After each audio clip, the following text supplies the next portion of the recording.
সারা দুনিয়ার ইকোনমির চাবি মুসলমানের হাতে, শুধু ঘুরাইলেই হয়। বিশ্বাস হয় না? সময় লাগবে আমাকে বুঝাইতে, সময়। আমি জানি, আমি দুনিয়ার 103টা দেশ দেখছি, আমি 60টা মহাদেশ ঘুরছি, আমি আমার ঘুরার কিছু অভিজ্ঞতা আছে, আমি বুঝি। মুসলমানের চেয়ে ব্র্যান্ডের জামা, মুসলমানের চেয়ে ব্র্যান্ডের জিনিস দুনিয়ার কেউ ব্যবহার করে না। চ্যালেঞ্জ, আমাকে দুনিয়ার কেউ দেখাইতে পারবে না। দুনিয়ার কোন যুবরাজের কাছে 24 ক্যারেটের সোনায় মোড়ানো গাড়ি আছে, এরকম দুনিয়ার কোন ধনকুলের সন্তান নাই। সারা দুনিয়ায় যদি থাইকেও থাকে, ওটা দুবাই ধনকুলের সন্তান আছে। যুবরাজের গাড়ি 24 ক্যারেট সোনায় মোড়ানো, এক গাড়ি না, একাধিক গাড়ি। দুনিয়ার কোন প্রেসিডেন্টের গাড়ি 24 এন্টার গাড়ির পার্টস সোনার না। যদি থাইকা থাকে, ওটা ব্রুনাইয়ের প্রেসিডেন্টের আছে, এন্টার গাড়ির পার্টস সোনার। যান নেটে যায় সার্চ দেন। মুসলমানের 70% সম্পদ মুসলমানের কাছে। সবচেয়ে বেশি ব্র্যান্ড মুসলমান ব্যবহার করে। যাও এখন নেটে সার্চ দিয়া দেখো KFC কারা বেশি খায়, সার্চ দিয়া দেখো তুমি ম্যাকডোনা কারা বেশি খায়, বলো রাডু গড়ি কারা বেশি কিনে, দুনিয়ার দামি দামি গাড়ি কারা কিনে। 400 গাড়ি আছে দুনিয়ার সবচেয়ে দামি দামি গাড়ি। ব্রুনাইয়ের প্রেসিডেন্টের কাছে ওই 400 বাড়ি বিক্রি করলে বাংলাদেশের 1 বছরের বাজেট হয়ে আরো থাকবে। মনে হয় ওনাদের বিশ্বাস হয় না। 400 গাড়ি আছে ওর কাছে। হায় হায় হায়, মুসলমানের কাছে চাবি ছিল। আজকে এই দুরবস্থা কেন মুসলমানের? একজনের জন্য ফেরেশতা আসতো, একজনের জন্য। কিতাব উঠান দেখেন, 30 লক্ষ ফিলিস্তিন আমার চেয়ে বেশি কেউ চেনেন না। আমি 2010-এ ফিলিস্তিন গেছি, আজ থেকে 15 বছর আগে। আমি চিনি মুসা আলাইহিস সালাম কোথায় ঘুমায়, আমি জানি ইব্রাহিম আলাইহিস সালামের কবর কোনটা, আমি চিনি মুসা আলাইহিস সালামের শ্বশুর কোথায় ঘুমায়, আমি চিনি ওনার শিষ্য ইউসা বিন নুন কোথায় ঘুমায়, আমি চিনি 70 জন নবীর কবর কোথায়, আমি চিনি আল্লাহর রসুল কোন পাথরে যে বোরাককে বাঁধছিলেন, আমি চিনি উনি কোথায় দাঁড়ায় ইমামতি করছিলেন, আমি চিনি কোন পাথরে পিঠে ট্যাগ দিয়া খুতবা দিছিলেন, আমি চিনি বোরাক কোন জায়গার থেকে উপর দিকে ট্যাক আপ করছিল, আমি চিনি 1.25 লক্ষ নবীরা কোন জায়গার ভিতরে একত্রিত ছিল মেরাজের রাত্রে। আমি 2 চোখ দিয়া চিনি, কিতাব পড়া না। দুরবস্থা হবে কেন? যেখানে 74 জন নবী এখনো চিহ্নিত শায়িত, 45,000 সাহাবার কবর আছে। আমি মশহুর বলতেছি 2-4 জনের নাম। জাফর ইবনে আবু তালেব, যায়েদ ইবনে হারেসা, আব্দুল্লাহ ইবনে রওয়াহা। আর কি লাগবে? চিনেন জাফর ইবনে আবু তালেবকে? চিনেন যায়েদ ইবনে হারেসাকে? চিনেন আপনারা আব্দুল্লাহ ইবনে রওয়াহাকে? 45,000 সাহাবার কবর। ওই ফিলিস্তিনের এই দুরবস্থা হবে কেন? আজকে মুসলমানের এই দুরবস্থা কেন? আমি একটু আগে বলে আসছি, এখনো বলতেছি, এই মিরপুরে প্রত্যেকের বাড়িতে ব্যবহৃত কাপড় আলমারিতে যতগুলা আছে, বা এইখানে লোকগুলার ব্যবহৃত কাপড় আলমারিতে যতগুলা আছে, যদি বলে 5 বছর একটা সুতাও কিনবো না, তারপরে চলবে না? চলবে না? চলবে। হ্যাঁ, আজকে যদি সারা দুনিয়ার মুসলমান বলে 5 বছর সুতাও কিনবো না, দেখেন না কাল সকালে দুনিয়ার কি অবস্থা হয়। শুধু তেল মারবে না আপনাদের পায়ের নিচে, দুনিয়ার বিখ্যাত গিয়াইনা খালি মারতে থাকবে, বলবে ফিরত নে, কথাটা ফিরত নে। যদি বলে যে 5 বছর আমরা একটা সুতাও কিনবো না, শুধু ডাল চাউল ছাড়া, লবণ তেল ছাড়া, আর শাকসবজি যেটা আমাদের এখানে হবে ওটা দিয়ে চলবে, কিচ্ছু কিনবো না আমরা, বলুক না আজকে। হইতে পারে এই কথার কারণে, এই বুদ্ধি দেওয়ার কারণে আমাকে মাসুলও দিতে হইতে পারে, কিন্তু ভয় নাই, মৌত তো একদিন নির্ধারিত সময় আসবে, আর আগেও না পরেও না। ওর আগেও আসবে না, পরেও আসবে না, বলুক না। শুধু ইঞ্জিন স্টার্ট করছে, ইঞ্জিন মনে হয় মনে নাই, ঠিক না? হরমুজ প্রণালীতে শুধু ইঞ্জিনটা স্টার্ট করছে জাহাজের, এখনো চালাই নাই, খালি স্টার্ট করে দুয়া দেখায় দিছে যে হরমুজ প্রণালী বন্ধ করে দিব। ওই রাতের ভিতরে পায়ে ধরে যুদ্ধ বন্ধ করে দিছে। মুসলমানের দুরবস্থা কেন? কেন ফেরেশতা আসে না? আসবে কোত্থেকা? বন্ধু আল্লাহ সব সইতে পারে, বন্ধুর নাফরমানি সইতে পারে না। প্রমাণ দিব, ওলামাদের সামনে প্রমাণ দিতেছি। আল্লাহর ঘরের ছাদে 360টা মূর্তি ছিল, আল্লাহ কিচ্ছু বলে নাই। নারী পুরুষ উলঙ্গ তপ করতেছে, কিচ্ছু বলেন নাই। বাইতুল্লাহর ছায়ায় বইলা গাইরুল্লাহর পূজা চলতেছিল, কিচ্ছু বলেন নাই। কিন্তু বন্ধুর উপরে আবু লাহাব আঙ্গুল উঠাইতে দেরি, তাব্বান লাকা মুখ দিয়া বাহির করতে দেরি, জিবরিল তাব্বাত ইয়াদা নিয়া দৌড়াইয়া আসতে দেরি করে নাই। কিয়ামত পর্যন্ত আল্লাহ বুঝাইয়া দিয়েছে, আমার নাফরমানি সইব, কিন্তু বন্ধুর নাফরমানি সইব না। আজকে উম্মত বন্ধুর রঙে রঙিন না। যেই রসুল দুনিয়াতে আসতে দেরি, আমাদেরকে মেসেজ দিতে দেরি করলেন না, মাত্র চাদরে রাখছেন, ডাইন দিক হইয়া সেজদায় চলে গেছে, সেজদা করেন নাই, মেসেজ দিছেন উম্মত নামাজ। যেই নামাজ দেওয়ার জন্য আল্লাহ কোনো মাধ্যম মধ্যখানে রাখতে চান নাই, যে কারো ছোঁয়া লাগতে দিতে চাই না, হ্যান্ড টু হ্যান্ড দিব, উঠা আসেন আরশে, আমি দিব, আপনি নিবেন, মধ্যখানে কোনো সৃষ্টির ছোঁয়া লাগতে চাই না।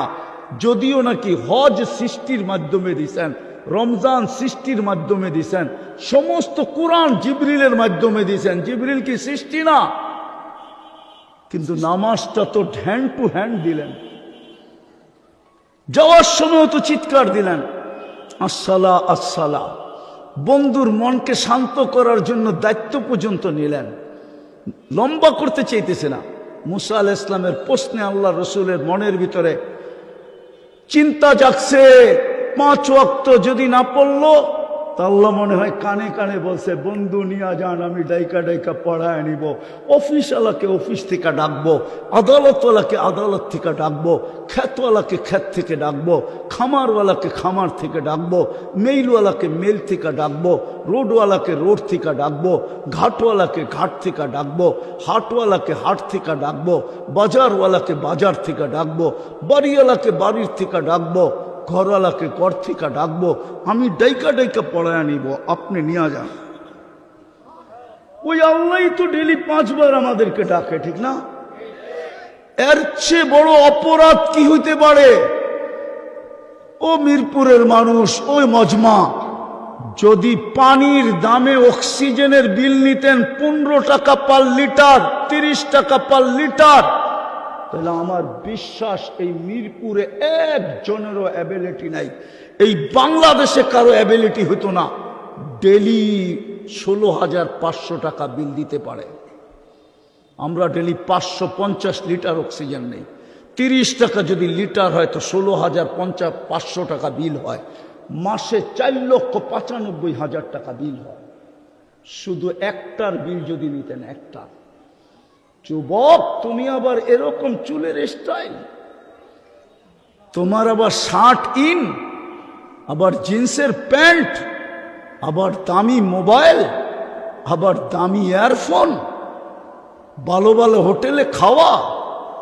রব্বে কাবার কসম, মাটি চাবায় আমাদের দিন কাটাইতে হইতো কিনা আল্লাহ জানে, যদি পানির দামে অক্সিজেনের বিল নিতেন। ওই আল্লাহ ডাকে। 90% মুসলমান নামাজ পড়ে না,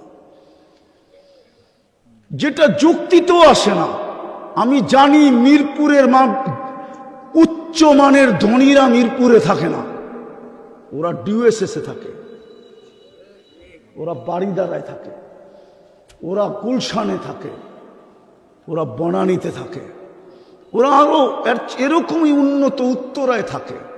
নাইলে আমেরিকায় থাকে, কানাডায় থাকে, ইংল্যান্ডে থাকে, নাইলে বেগম পাড়ায় থাকে। ঠিক না? আল্লাহ বুঝি গরিব? ঠিক না? গরিব না? আল্লাহ অনুন্নত না? কি বলেন? তাইলে মসজিদটা আপনাদের মিরপুরে দিলেন কেন? গলি গলি মসজিদ তো আল্লাহর ঘর, কেন দিলেন? যুক্তি দিয়ে বলেন। এইখানের বাড়িওয়ালা তো থাকে বসুন্ধরা, বাড়া উঠায় ওইখানে থাকে। ও ভাবে মিরপুরে জ্যামজট বেশি, উন্নত মানের স্কুল টিস্কুল পাওয়া যায় না, উন্নত মানের লোক থাকে না, সোসাইটিতে থাকে। আল্লাহ কেন মসজিদটা দিল? দিছিল তো আমাদের দিকে তাকায়া, যেন 2 কদম দিয়ে জান্নাতের চাবি নিতে পারি। 90 ভক্ত মসজিদে আসে না, অথচ ডাকে কে? আরে জোরে বলেন, কে ডাকে? আরো জোরে বলেন। আল্লাহ বললে গুনাহ হবে না, 40 নেকি মিলবে, 40 নেকি। আমেরিকান ডাক্তারের রিচার্জ আছে আমার কাছে। আল্লাহ কেমনে বললে হার্টের রোগ হয় না, অথচ ও মুসলমান না, ও খ্রিস্টান। আরেকটা আছে মুসলমান। দুনিয়ায় সারা বাংলাদেশে পাগল হাসপাতাল কয়টা? কয়টা? কোন জায়গায়? কোথায়? জনসংখ্যা কত? উনি চিনে কিনা জানি না। আমেরিকা গেছেন? এক নিউ ইয়র্কে পাগল হাসপাতাল কয়টা? কেন এত পাগল এখানে? আমি 16 থেকে টানা 21 পর্যন্ত অস্ট্রেলিয়া গেছি। আমি যখন প্রথম 16তে ঢুকি অস্ট্রেলিয়ায়, আমি বাহিরে প্রশ্ন করছিলাম তোমাদের এখানে মানসিক রোগীর হার কত? তো যারা আমাদেরকে রিসিভ করতে আসছে তাদের ভিতরে একজন ডাক্তার ছিল। সে বলে আপনি প্রথম আসলেন, এই প্রশ্ন করেন কেন? আজ পর্যন্ত তো কেউ করলো না। তো আমি বললাম যে আমি যে পড়ছি আমার পড়াটা ঠিক আছে কিনা এর জন্য প্রশ্ন করছি। কারণ এয়ারপোর্টে প্লেনের থেকে বাহির হওয়ার পরে আমার মনে হয়েছে এখানে মানসিক রোগীর সংখ্যা বেশি। তা হাসি দিয়া বলতেছে 4 জনে 1 জন মানসিক রোগী। রিচার্জ বাহির হচ্ছে, রিচার্জ মুসলমানের ভিতরে মানসিক রোগী কম কেন? বলছে ওরা সপ্তাহে 1 বার হইল গর্দান মাসে করে, উজুর ভিতরে গর্দান মাসে আছে। সপ্তাহে 1 বার হইল ওরা গর্দানে পানি লাগায়, মাসা করে। আর 5 ওয়াক্ত উজু করলে তো 5 বার গর্দান মাসা করে। ওই বুলেটিন আমার কাছে আছে, কারো লাগলে যারা কয় গর্দান মাসে কোত্থেকে পাইছে, আরে তুই আমার কাছ থেকে নিয়ে যাইস ওই বুলেটিন। রিচার্জ বাহির হয়ে চলে আসছে। এই জন্য আল্লাহর রসুল গর্দান মাসে করতে বলছে। এই জন্য যারা গর্দান মাসে করবে 5 বেলা, ওরা মানসিক রোগী হবে না। এই জন্য 18 কোটির ভিতরে একটা মাত্র হাসপাতাল। আর আমেরিকার একটা প্রদেশে কয়েক ডজন মানসিক হাসপাতাল। আমি 2016 থেকে এখন পর্যন্ত টানা যাইতেছি, আর আমার যাওয়ায় কোনো বাধা নাই। বললাম না আল্লাহর মেহেরবানি, শুধু টিকিট কাটলেই উড়াল দেওয়া যায়। তো মুসলমানের আল্লাহ ডাকতেছে, তারপরেও আসে না। কে ডাকে?